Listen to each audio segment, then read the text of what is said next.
Hi, let's talk about mistakes to avoid in public speaking. Number one, cognitive overload. Cognitive overload happens when you overwhelm your audience with too much information. Usually we do this because we want to convince the audience that we are knowledgeable in what we do. But the human mind can't retain too much information.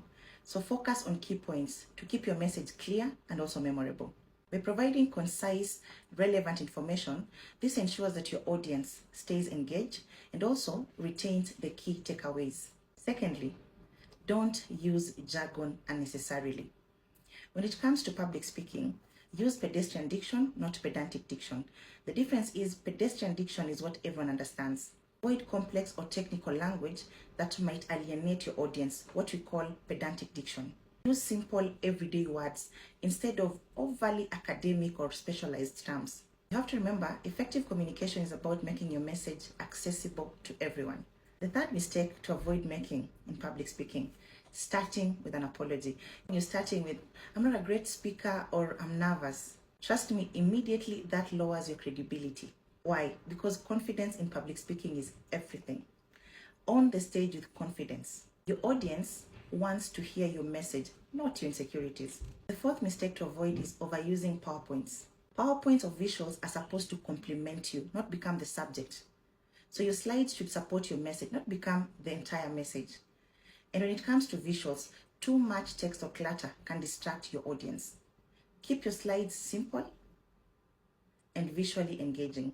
The next mistake to avoid in public speaking, and we hear this oftenly, saying, I'll keep this short, or I'm not going to take too much of your time, and then talking for an hour. If you promise brevity, stick to it. People appreciate concise speeches. No one has ever complained that a speech was too short. Another mistake to avoid is talking about sensitive topics like religion, politics. Those topics are very sensitive and very emotive. And when it comes to audiences are very diverse. So you don't know who you're going to offend. Avoid these sensitive topics, especially if incorporated by using humor. Humor is a double-edged sword. What you find funny, another person doesn't find funny. Because these topics can quickly polarize an audience and also distract from your main message. Instead, opt for light-hearted stories or universally relatable situations.